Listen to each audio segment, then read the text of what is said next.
Alrighty, welcome back, everybody. My name is Mickey D from the Bothan Network, and it's about time we dive into some set for Quinlan. I've been missing for a bit, had some travel, went to Seattle, got ninth place in one of the flights there with Quinlan, and then 16th in the other flight. So not too bad, but just barely missed out. Then I got sick from travel. I was sick before travel. I got sick after travel, and then Django got banned, and a whole bunch of stuff happened. So things have finally settled a little bit. We saw results from Richmond. We're having Leo literally today as I'm recording this, and the first weekend of PQs is here. And my list is finally starting to hone down to where I don't think there's going to be any drastic changes. It's just going to be 2 cards here, 3 cards there. And so I figured it's about time to dive into Set 4 Quinlan and talk about the list and some of the matchups. Now, I am going to show the deck list. This isn't necessarily a deck list video, because Quinlan decks are kind of all over the place, and honestly 40 of the 50 cards are kind of decided. They're pretty similar, so I'll dive a little bit into it, as well as the cards I choose that some others have cut, and like the differences you can make there. But mostly this is going to be a guide specifically for certain matchups, like the top 6 matchups that I think you're going to see at events, and the key cards in those matchups. So without further ado, let's get started. This is my list. Looks pretty standard. There's some recent changes I made, and there's some cards I'm thinking about in and out. Most notably, Cham is recent addition to the sideboard for me. I've had too many reps with that card, but it's been pretty impressive in the games I have gotten to play with it. And the rest of the list in the main deck, they're all cards that you've seen before. Whether they've been in main decks or sideboards or in your list or not in your list, it all really depends. And so I do want to talk about a few of these cards. So why specifically these cards am I on? And maybe I'll talk about some of the cards that come out for those cards as well. So first one is Guerrilla Soldier. I think this card is kind of a must right now. It really helps solve some of the past claim issues that Quinlan can run into, where you don't want to be the first one to play because you want that ping Tarkintown, or you just want that ping in general, and it gets really tough and you play this kind of antsy initiative game. Guerrilla Soldier can solve a lot of that by you give your opponent initiative, they pass, you claim, you slam a Guerrilla Soldier, now you have 3 damage on the base, a ready 2/3 that can trade in Tarkintown onto whatever 3-drop they play on the ground, and it punishes your opponents for just passing. And so even just the presence of it in your list may make your opponent second guess, and any mental strain you can put on your opponent, even through just deck building, is really valuable. And so I really liked Guerrilla Soldier. If you're not playing Guerrilla Soldier, you're probably playing Ezra and more of a force heavy package, which is reasonable. I do think X4s right now, while not nearly as bad as they were in the Django meta, where Tarkintown was almost everywhere, they still are a little rough. There's still some pink Tarkintown decks in Quinlan and Cad. There are still some ambushers like Forlom in Cad that'll come for your guy. Open Fire seeing a little bit more play, and stuff like Anakin, and that ground presence.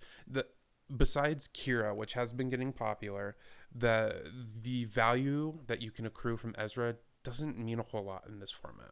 I'd rather have my smuggle to get me my value constantly instead of having to rely on a unit living, because even against Kira, your units are probably dying a lot of the time, and it's hard to stick in Ezra and get it to hit and accrue that value. Plus, I think early force throw isn't as important as it used to be, or isn't as powerful as it used to be. It's still very good. You can do some spark force throw stuff in the early game and really blow out your opponent that way. Or even on 4R when you're missing a 4-drop, Ezra plus force throw is a good fill in for that spot. But with the addition of Ahsoka, your 4-drops have gotten so good that on 4 you're almost always wanting to play a 4-drop, even if it means you're foregoing a ping. The 4-drops are just so good right now. I think you would rather just play a 4-drop. X34 Landspeeder. This is kind of last 4 in with it and Fangfighter. Those are kind of the last 4 cards in my main deck. I think it kind of pairs well with Guerrilla Soldier because you're okay underdropping the Landspeeder, I've found. And another card on the slide, Daring Raid, that's why I'm on it. You can 2+1 a little bit easier with that. And if you're playing it on 3, it's totally fine.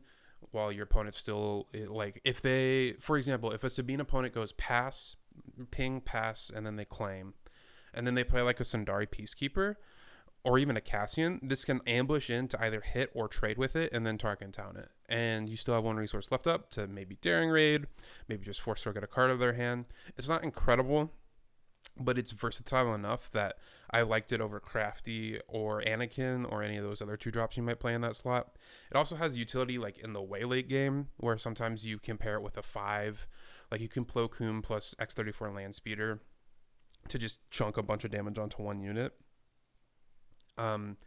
That being said, I have thought about switching this for Greedo or a 1-drop in general, because 1-drops seem on the rise a little bit. At least for Quinlan, I'd like some. Like I said before, being able to 2+1 on turn 2 can be really powerful. Now, it's a little awkward because the Landspeeder is oftentimes the 2-drop you want to play when you're doing a 2+1 on turn 2.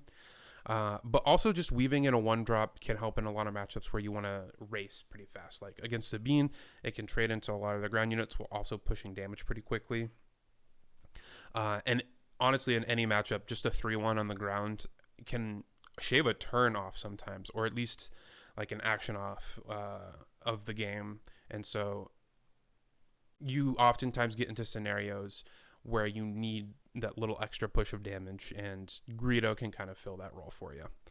Fang Fighter, this is purely a concession to Han Green. I think Han Green might be the best deck in the format right now. It's certainly one of them, and the ways we have to answer their units with pilots on it, if it's not for Fang Fighter, is very clunky. You can do it, and there's a lot of like 2-piece combos that you can kind of piecemeal together and answer, but oftentimes it means they're getting a hit in, and you're getting a lot of cards out of your hand, and they're getting initiative because you have to play so many cards to answer their piloted unit. And so Fang Fighter just makes it really easy. It also has a lot of utility in other places, like against Anakin, it can blow up some lightsabers. Against Kira, it can blow up Traitorous, which are oftentimes in their decks. And so it has utility in enough places. And like a 3-2 in Space for 3 isn't good, but it's not the end of the world. And so I've liked the Fang Fighter main. Shout out to Loopy. He's going to kill me because I cut red 5 for this. But I have liked the upside of Fang Fighter enough to where I'm okay with cutting red 5. Now the event package. Oftentimes decks are playing one of these or the other, sometimes neither. I'm on both. I think Waylay has just won me too many games that I otherwise would have lost. It is a very unique card in what it does, at least for this deck. It can just buy you so much tempo. It can give you that extra turn you need to push the final points of damage. Shout out to Lego Pizza. Ian, he thinks Waylay is the best card in the game, and you play it enough, it gets hard to disagree with that statement. I'm only on 2 of it because it is clunky, and you really want to be more unit-based. Sometimes you can get event flooded or like pump flooded with this deck, but I think it's too good to cut. Daring Raid, I've thought about cutting. If Greedo comes in, I could see swapping the Daring Raids for Greedos, honestly, but again, with more 1-drops, you kind of want to compound by adding even more 1-drops, so you can more consistently plan a curve where weaving in a 1 cost is good. I like Daring Raid just because it sets up Tarkintown. It's really good against like a turn 1 hauler from Han Green. You can just pass, and then they play the hauler, you Daring Raid Tarkintown it, take it. It's good against Han Green in general, just Tarkintown their turn 1 play with a Daring Raid. Honestly, the reach kind of comes up more often than I thought it would. Against Sabine, you can get that little bit of extra reach. Against, not necessarily Kira 33 nowadays, but against like Anakin, they're often pumping themselves up for damage. And you often find times where it's like there's a unit with 2 damage left over, or like 5 damage left over, and you can Daring Raid Tarkintown it, or Daring Raid Cassian trade, Daring Raid Falcon trade. So it has affected the math enough for me to still like it, but it is definitely on the chopping block. And the last card here is Poe. Poe is a card that we on the Bothan Network came up with. A lot of shout outs on this screen. Shout out to Ryan from Rebel Resource. I saw him playing a little bit of Quinlan. He slammed a Poe in one game, and I saw the tension it put on the board, and I was like, oh crap, I need to add that to my deck. It was really good against Django, specifically because it set up situations where your opponent was playing around Plo Koon, and then they would flip. They probably wouldn't flip because they were playing around the Plo Koon, but like you make them spend all their resources and then you just slam a Poe last action. and they either have to claim and tap it down with Django or flip and let their Django die to the Poe. It just put a lot of pressure on the board. And so nowadays it still can do a little bit of that in like the Quinnland Mirror. It can still hold leaders hostage like Cad Bane and Anakin. It's really good at that. And I've noticed it just like pushes damage so fast. Like with a hot shot, you're dealing 10 over 2 turns. That's 20. It means you only had to get 5 damage in earlier, and that's not too tricky.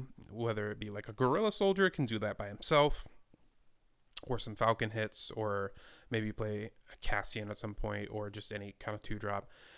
I have really leaned into being able to race in the late game with this deck, and Poe really does that effectively. I've seen people cut this for Falcon, the big one, the smuggle one, which I think is totally reasonable. I have missed having a 6-drop to ping something.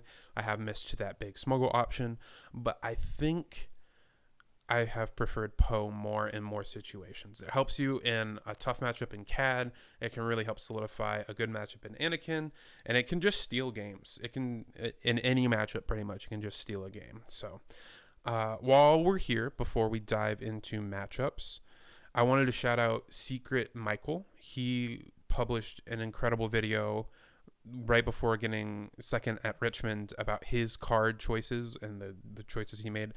I forgot if I shouted him out before or not, but if he gets a second shout out, he deserves it, because that video is great. It talks about a lot of cards that I was thinking about.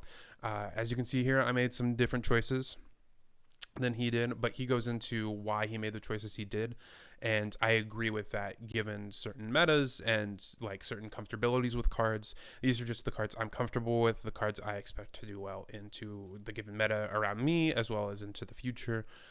But he does a great job explaining those cards. So if you want a more in-depth like deck list, these are cards to trade in and out, I would recommend that video. I'll link it down below.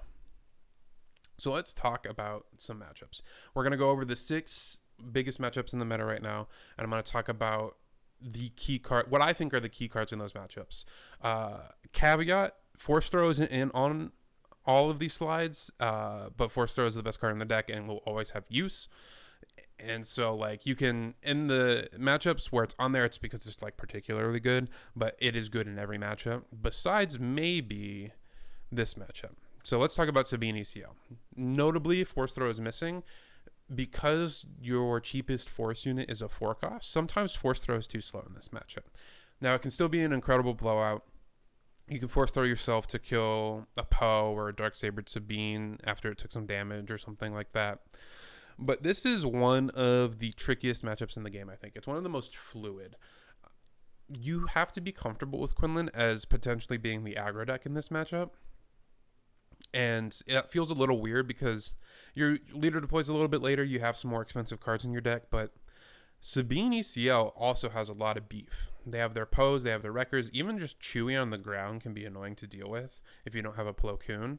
And so you don't want the game to go super late. You need to finish the game out because Sabine has an inevitability with 4 costs, I believe in, and with their ping. And so you want to take the game to like the mid game, but you want the game to be over by like turn 6 or 7. To that end, the pump is very good. It finishes the game fast. It's kind of your version of 4 costs in this matchup. It's a 1 card, 3 damage, but also gets that action compression. It's really good. Surprise Strike and Hot Shot both help finish the game. And Hot Shot in particular can help set up like 2-for-1 trades with a Sabine unit or a Crafty potentially, or especially like a Cassian. You hot shot a Cassian, you can kill the Sabine leader, and then you can trade for like a Sundari or just keep setting up trades that way. Gorilla is a really good card in this matchup because of that ping pass claim thing, where oftentimes the Sabine opponent will ping, you can pass, and then they'll claim, and then they'll often ping again, and then Gorilla Soldier comes down, and they're at 7 now. And that can really open up the aggro game plan for you, and especially with jumping a little bit around here. But Millennium Falcon paired with that, if you go like turn 2 Guerrilla Soldier after turn 1 nothing, turn 3 Millennium Falcon, your opponent's going to be at 12 damage most likely, potentially 13 if they pinged as well. And then you're just like a flip and a couple pumps away from getting the game over with. So to that end, the 3 powered readied units, Cassian and Falcon, aren't like incredible in this matchup, but Falcon is a totally viable turn 2 play. Your 4-drops are very good, but you can set up game states where you like go turn 1 2-drop, turn 2 Falcon, turn 3 Guerrilla Soldier or Cassian or something, or Hotshot on your turn 1 ground 2-drop. And you can just try and start to race them. Back in set 3, when we played Red 3, that was oftentimes a really good game plan, was just kind of A-Wing into Falcon into Red 3 and just go space aggro. You don't have as much of a space aggro game plan. We're not on Red 3 anymore, but you can still get that kind of aggressive game plan going with Falcon. The 4-drops might be some of the best cards in the deck against Sabine. I used to think Kira was the most important card because you could develop a body while also disrupting their game plan and making sure you didn't get blown out by Darksaber. It could also like ping a K2 and then you can Tarkintown it or trade with it. But the other 4-drops we got this set are so good into Sabine. Ahsoka, it has been incredible. Oftentimes it means they're either discarding their Darksaber or they're tapping down their Sabine. And the hover tank, you can oftentimes set up a board position to where it just stonewalls the Sabine flip, and either they have to Darksaber it and then just attack their Darksabered Sabine into your hover tank, meaning you saved 6 damage, or they have to like just claim and trade for it, which means they deploy to turn later, and you can set up your Plo Koon to kill their Sabine. It's been incredible. The events, Daring Raid and Waylay, are really powerful. Daring Raid both for reach and for setting up Tarkintown. Now, there is an interesting tension with Tarkintown in this matchup, and I kind of want to make a full video about when to Tarkintown because it's very complex. But oftentimes you want to save your Tarkintown until after they ECL because you don't have great answers otherwise besides Plo Koon or Waylay. And that's why Waylay is on this list. But oftentimes you can't allow like a Cassian to live because if they wing leader it, you're going to get blown out. So Daring Raid plus Tarkintown, and if you're developing a 2-drop alongside that, can be really potent. It can also help finish off some just random units. It can help finish off the Sabine, specifically like if they Darksaber Sabine, you can play the hover tank, ping the Sabine, then they attack into it, and it has 2 health left, so the Daring Raid will finish it off. And like I said before, that reach does come up in this matchup, so it's got a lot of utility. Waylay post ECL especially is very good, but even if they like ECL their Poe into your Quinlan, if you don't have Tarkintown up anymore, waylaying it is totally fine, because at that point that Poe is probably never gonna get to attack again, and if it does, you're probably looking a little rough anyway, unless you have Han. And that's not a card you usually want in the matchup. But it has a lot of utility. Like, even just playing a 2-drop or just passing turn 1, and then they play a 3-drop turn 2 and you waylay it, you're going into turn 3 with an empty board. That can be okay sometimes. And then the Landspeeder, this is one of the better 2-drops in the matchup, at least for board clearing purposes. It's really good against Sundaria if they're on Sundaria, because you can ambush, it stays alive, and then Tarkintown. Just like Daring Raid, it can help like finish off units. And it's really good as like a 2+2 on deploy turn for Sabine. So if you don't have a 4-drop, you can like ambush this guy into the Sabine, put 2 damage on it, play a Sabine unit, and then you have a kill ready for next turn on the Sabine if they don't pump it. Other cards are good here, like Plo Koon, I mentioned a bunch, but Plo Koon can be a bit clunky, it can be a bit late. Sometimes you don't have the units for the coordinate, sometimes you don't have the time to spend 5 resources just to get rid of 1 unit. So it's got high highs and low lows, but these are the key cards I think about in this matchup. From the Sabine side, I didn't put the cards on here, but I might talk about some key cards from the opponent's side. I think Rebel Assault is really brutal. That action cheating means that, like, oftentimes if they go into 5R or 6R with 2 units, you can sustain a hit, and then kill the other unit, and you can stabilize from there. But if they get the 2 pump from Rebel Assault, plus they get to get both attacks off before you get to interact with the board, that can seal a game. Timely is very scary. And then Wrecker ECL specifically.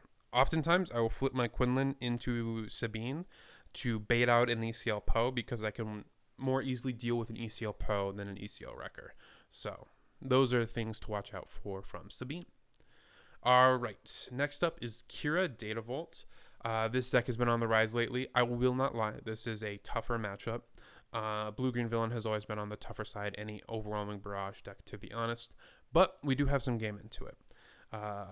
X34 Landspeeder might look a little bit weird, but this is really good against Dr. Pershing.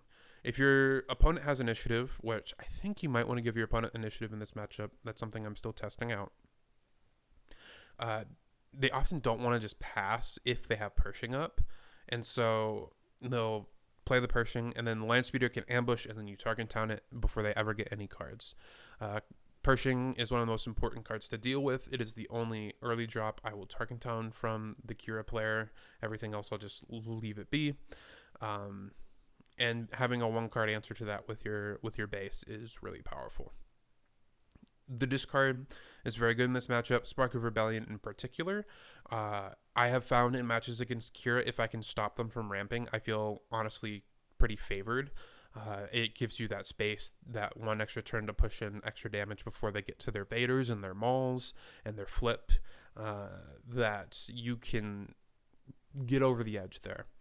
And so Spark is really good at stopping the ramp on turn 2. Oftentimes Spark turn 1. It's one of my favorite turn 1 plays. If I'm not Landspeedering Pershing, I want to be Sparking. And Force Throw, just as a 1-cost, make your opponent discard, is pretty powerful. You just want to whittle their hand down and make it awkward for them to resource, and so they have to choose between answering the board or saving their big drops. It's the same game plan as against Bosk Blue, not as extreme because Kira has more like play on the ground with units, but it's still very powerful. And because they have more units, the damage part of Force Throw is online more often. The 4-drops are also really good in this matchup. Ahsoka specifically, because anything you can do to 2-for-1 your opponent really helps you grind to the late game in the matchup. And Ahsoka, just as a 4-cost 3/5 that makes them discard a card, and then they have to use a card to answer it, is totally fine. It can be a body that you power the dark side away. The worst is if they Vader it, but oftentimes you're going to be playing it before they can Vader it. And if they like flip and trade with it, then your 5-drops can ping to kill their Kira, because the Kira would be a 7/1, and then any 5-drop, the ping will kill it. Kira can block. She's a little bit better later, like on 6 resources before they get to their Vaders and their Mauls, and you can block those out. Not as good early, but can stop like an overwhelming barrage potentially on the flip turn, which is really powerful. The smuggle cards are all there just to represent. Smuggle is very good in this matchup. It helps you sustain into the late game. Cassian specifically lets you push a lot of damage. Tech puts a lot of pressure on your opponent to answer something. And so oftentimes it's the last threat you play, if possible, because like you want to get them in a position where they have to answer most threats on the board. And then once they've used up all their answers, you slam a tech and say, do you have it? And if you've positioned the game in the correct way, and if you get a little lucky, oftentimes they don't. L3 is totally fine. It's a smuggle card. All your smuggle cards are good in this matchup. Cham out of the sideboard, like I said, this is a card I'm still testing with, but if you don't snipe the discard, the ramp with the discard, Cham can do a lot of work in catching you up. It lets you flip the same turn Kira does, which isn't necessarily the most powerful thing because the Kira can trade, but by playing Cham, your opponent might hesitate on the flip initially because they want to get your Quinlan, and so that gives you a little bit of freedom to like claim then and get to 6R. Plus, Cham as a 5/4 does trade with the Kira, which is like none of your other 4-drops do that. All of your other 4-drops are 3 power. Cham being able to trade, honestly, is a pretty nice addition as well. And then Falcon is oftentimes at least pre-board before you get tech, is your win condition game 1, where you just play Falcon, bounce it, play Falcon, bounce it. Just play this annoying little pest that's going to eat away at your opponent's life total slowly over time. And just like you push a bunch of damage and then you bounce the Falcon back, and then they have to answer something on the ground, and so then they don't have the resources to answer the Falcon. You play again, and if like your opponent has an answer for the Falcon, they oftentimes feel strained on resources, like they have to leave some resources up to answer this Falcon, because otherwise they're not going to get a chance to, which lets you kind of poke and prod at your opponent over the course of the end game. All right, Han Green. This matchup, I think, is a lot better than people think. I know a lot of people think that Quinlan is kind of free for Han Green. I would disagree. I think it is awkward for Quinlan, and you have to like play a lot differently than you did against Han Yellow, and you have to play these kind of awkward game plans, but you definitely have game plans. And I don't think it's necessarily favored for Quinlan, but I think it's pretty close to 50-50, honestly. I mentioned awkward game plans. That's what this first kind of block of cards is representing. These are all just cards that in pairs of 2 will oftentimes be able to deal with a piloted Falcon or a piloted hauler on turn 2. Whether it be Green Squadron and Surprise Strike and Tarkintown, and all of these usually pair with Tarkintown.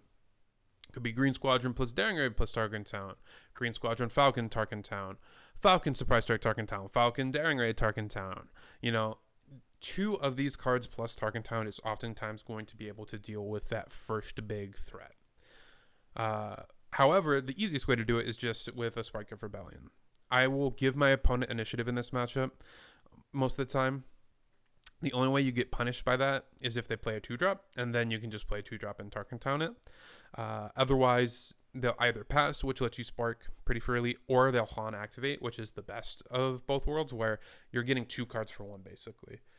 You're looking for one of the cards of their 2-piece combo, which is basically all Han Green is. It's just like, I'm looking for a 2-card combo in my opening hand. I have 9 of one type of card and 8 of another type of card. So I have a lot of both pieces, but it's still a 2-card combo. And by Han resourcing, they only have 3 cards left in hand. And so Spark is really good at disrupting 2-card combos when your opponent only has 3 cards. So it's my favorite turn 1 play in the matchup. I'll mulligan pretty aggressively for it, to be honest. Fang Fighter and Bamboozle, pretty straightforward, just upgrade hate. Fang Fighter is especially good because if they go Falcon into like a Chewie or a Luke, you Fang Fighter, defeat the upgrade, ping the 3/4, and then you can either trade or Tarkintown at that point. So Fang Fighter kind of 2-for-1s your opponent pretty naturally there. Cham is here again. Not as good as against Kira, I think, even though Han is oftentimes like resupplying or Han activating. Just the way the resource curve works, oftentimes they are ramping when Cham is kind of off curve, and it can feel a little awkward. However, the upside of like if they turn 1 resupply or even turn 2 resupply, being able to match flip with them and not fall too far behind there is pretty good. The discard as well, Ahsoka and Force Throw in particular. Kira is also good, but specifically making your opponent discard is good because they are putting themselves low on cards in the first place with the Han ability. And it's especially good if you can set it up to where you get the last card out of their hand before your opponent can Han activate up to 6 resources and stop them from deploying early. Force Throw in particular is really good because it's oftentimes dealing like 7 damage because they have to save their big card to play after the Han flip, or even just the threat of Force Throw is making your opponent Han activate their 7-drop into their row, so they have something to discard to their Force Throw, but they're not playing their most powerful card. And then Plo Koon, pretty clear, it's good at killing Han. If you have Coordinate, it will kill Han in 1 shot. You stop them from getting to 7. Now, Han Green doesn't care as much about getting to 7. They have more smuggle options. They have more like 3+3 plays they can do. Even Chewie for just 5 is totally fine. But they still have a lot of potent 7-drops, and keeping them off of it for the turn is really powerful. Cad Bane Tarkintown. So let's go over these turn 1 plays, or these early turn plays in the top left here. Landspeeder, I think, is particularly good because it kills Bazine in 1 shot. and it oftentimes kills most of their turn 1 plays in one shot, and that stops McClunky. Stopping the McClunky stuff, especially with Bazine, is really good. It's tough to snipe Bazine particularly because oftentimes if they're Bazining you, they're going to take the Landspeeder if you have it, but that means they're not taking one of your bigger cards like a Force Throw or a Plo Koon or a Poe or something like that, and so that feels okay. L3 has a shield, and so while it still doesn't feel great to get your shield pinged off, it's an okay turn 1 play, and it also has utility in the late game. When they have Cad Bane unit, you can free one of your units that have been taken by it. And then Gorilla Soldier is really good here. Gorilla Soldier is just really good against 25 health bases in general, I've noticed. Because oftentimes those are ones where the pass is happening, and then that 3 damage matters a lot more against a 25 health base than a 30 health base. And Gorilla Soldier in particular feels really good into Cad because they pass, you claim, you can Gorilla Soldier, deal 3. Oftentimes they're not going to have an answer for it right away, and so like if they play a Boba unit and they ping your guy, you can go base if you want to get the Tarkintown out, or you can attack into the Boba unit to Tarkintown them. In general, in Tarkintown mirrors, I like to be the second person to Tarkintown, so I'll probably end up going base that turn. But it all depends on your hand and on the setup. But that 5 damage pressure matters a lot against a 25 health base, especially in a deck where you have Surprise Strike and Hot Shot and Falcon and all that kind of stuff. Spark is one of my favorite turn 1 plays in this matchup because in any matchup where you want to dodge the Tarkintown, which we'll talk about with the Quinlan matchup as well, Spark is really, really good. Just as like a way to answer a threat while also not developing a unit and not leaving yourself open to Tarkintown. And because of that, I didn't mention it when looking at the deck list, but I am only on 11 turn 1 units, but part of that is because Spark has become a lot more reasonable as a turn 1 play in most matchups in the game right now. In pretty much every matchup besides Sabine, I'm totally comfortable sparking on turn 1. Poe is really, really good in this matchup just because it holds Cad hostage, and it puts a lot of pressure on a 25 health base. So if you've done the Gorilla Soldier line and then you play like a Kira to blank something and you're pushing a ton of damage on the flip turn, Poe could honestly be threatening lethal on turn 6 with a pump of some kind, while also holding the Cad hostage, and so it makes your opponent play pretty awkwardly. Waylay is really good against Zuckuss. And some lists are still on now. There are 2 of them. I think most lists have moved away from that. But if they are on that, Waylay is a good answer to that combo there. It's also good against Cad Bane unit or any capture thing. Like if you play a Poe and your opponent has to relentless pursuit the Poe on one of their units so that they can flip their Cad freely, Waylay can really help blow that out. The 4-drops are good both because the discard is really good for Ahsoka, and like disrupting the Cad play lines can be good. Like if you name a Bosk, it can often protect your flip turn pretty well. Or if you name a Zuckuss, you can like not have to worry about a big threat. But not even more than that, but another nice additional part is oftentimes it pings Forlom after it ambushes into something, and that can help set up kill on the Forlom pretty freely. It's not as good as it used to be because oftentimes it would be you play Ezra, then they Forlom your Ezra, leaving it with 1 health, and now you can play a Kira or an Ahsoka to ping it and kill it. With Gorilla Soldier in that slot, it doesn't happen as often, but sometimes you can like play a 1-drop and then they ping Tarkintown it, and then you play Cassian, and then they set up a Forlom ambush with a ping on the Cassian. But that still leaves it at 1 health while killing the Cassian, and you can Ahsoka or Kira to ping kill it. But they are still just good utility pieces beyond just the ping. And then Han Solo in this matchup is really important because it can one-shot Cad while staying alive with the ping from Quinlan. As a note, I will oftentimes throw my Quinlan away if I think it's going to die on the 7 resource turn. I'll throw it away on 6 resources just to make sure I have that ping ready available for me, so I can deal with a Cad unit. Because, like, if your Quinlan has 2 health, let's say, and your opponent has Cad Bane leader out, if they play Cad Bane unit, capture your board, and then use the Cad ability, your Quinlan dies, and then you don't have that ping available for you to kill the Cad unit. So, something to keep of note. I do this against Anakin's or any Luke decks as well. I will throw my Quinlan away if I think I'm going to need that ping, and I think my Quinlan's going to die. Speaking of Anakin, here are the key cards for Anakin. The discard's very good, especially if they are on Colossus. I put 30 here because I think the 30 version is better, and so that's what I've been playtesting against.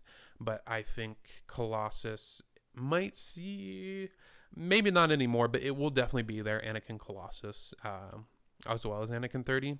Either way, though, the discard is very good against them. You want to answer their late game threats, as well as stop them from being able to protect their Anakin flip, because that's the way you can lose this matchup, is if they get a really potent Anakin flip, whether it be with a lightsaber or a bravado, or even just like protected behind a village protectors or something. And these cards both are able to stop that. Spark of Rebellion specifically is good at that. Force Throw has additional utility in being able to one-shot Anakin if you target yourself and discard a Han or any 7 drop, but Han's the only one. While that isn't the ideal play line necessarily, it is a great backup plan to have, and like I feel pretty favored in this matchup as long as I can get Anakin off the board pretty cleanly, and that is a clean way to do it. And so even if it costs me 2 cards and one of the best cards in the matchup, I will do that. Both Plo and Poe are here. Plo is really good at clearing the way to get to the Anakin, like I was talking about. If they play a village protectors and you have Quinlan deployed, you can ping and then ambush to kill the village protectors, leaving Anakin able to attack again. If they are on Obi-Wan, Plo Koon kills Obi-Wan in 1 hit. And it also is just really good against their units up through the 5R turn. Like, it kills Kanan in 1 shot. It kills Yoda in 1 shot while not taking a bunch of damage back. It kills a lot of things in 1 shot. Sometimes they're even on the 3/3 shielded unit for 3. And like with the village protectors, the ping plus ambush, if Quinlan is out, can do a lot of work. Poe specifically is really good at holding Anakin hostage. You really want to find a way to one-shot Anakin if you can, and Poe is probably the easiest way to do that. It threatens it really easily. I will oftentimes not even attack with my Poe until like 7R. One of my favorite play lines is going turn 4 Poe, turn 5 I attack like with all my units, and my opponent doesn't want to flip their Anakin because they're going to just trade with the Poe and they're not going to be able to protect it. And so they'll be a bit dirtily and they'll do some passing, and then I'll just claim without attacking Poe, and then I will attack with everything next turn, because if I have Han Solo with Quinlan still out, then that can one-shot the Anakin instead. In the same vein of being able to one-shot Anakin, we'll skip over the Fang and the Waylay for a second.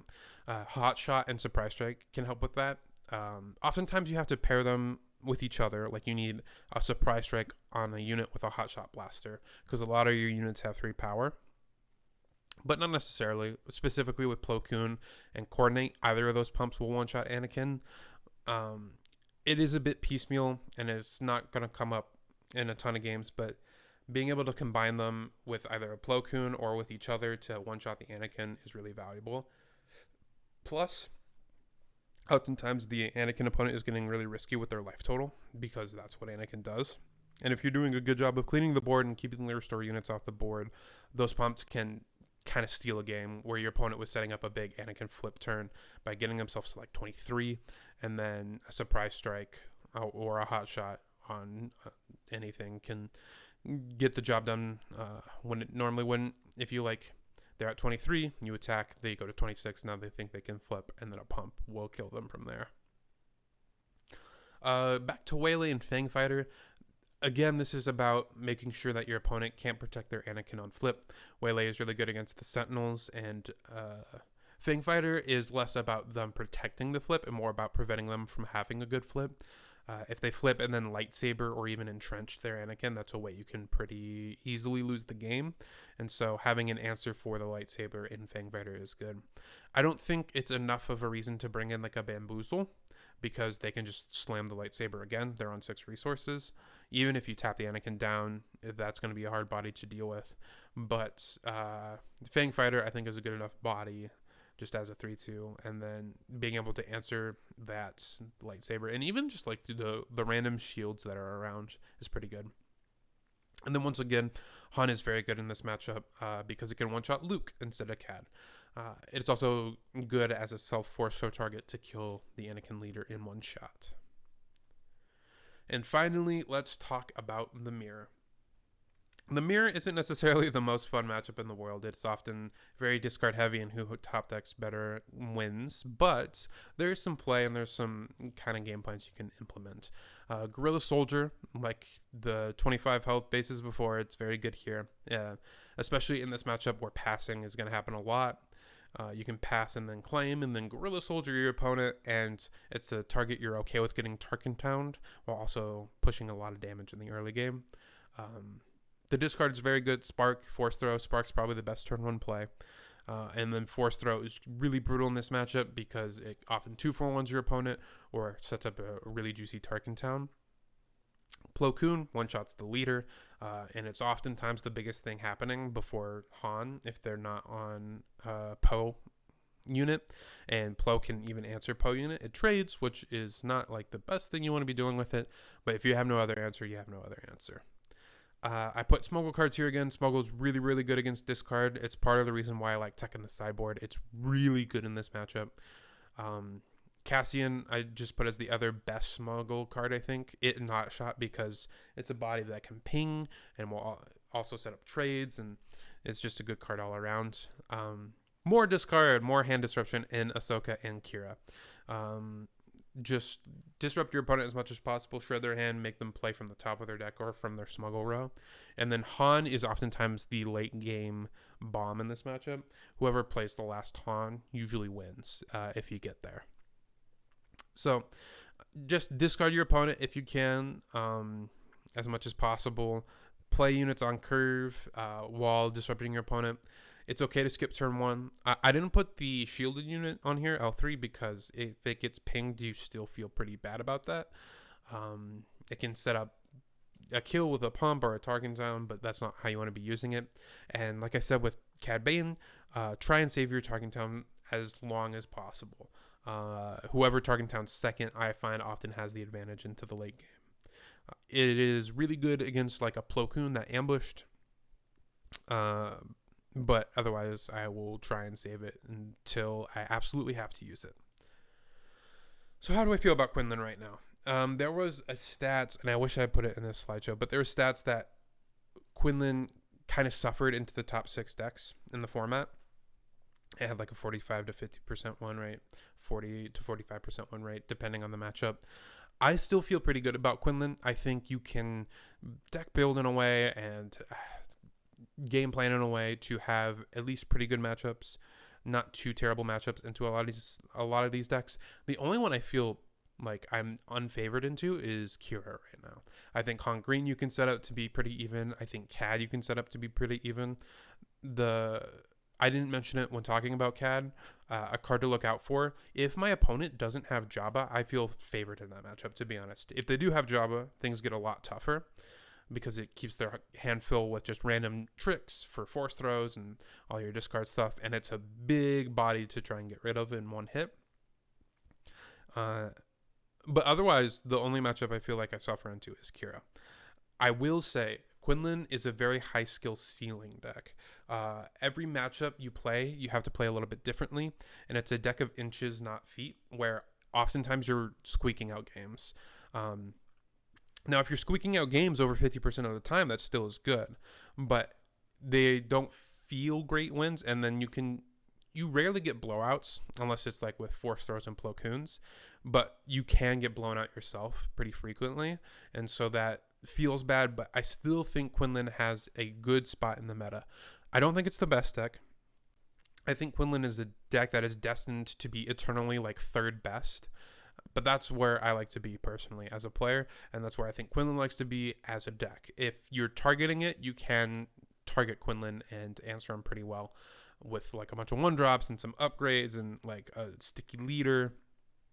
that can be really annoying to deal with. But if no one's, or if Quinlan isn't the top dog and people aren't gunning for it as much, then I like its position a lot better. So I would be playing Quinlan if there was a PQ or a regional tomorrow.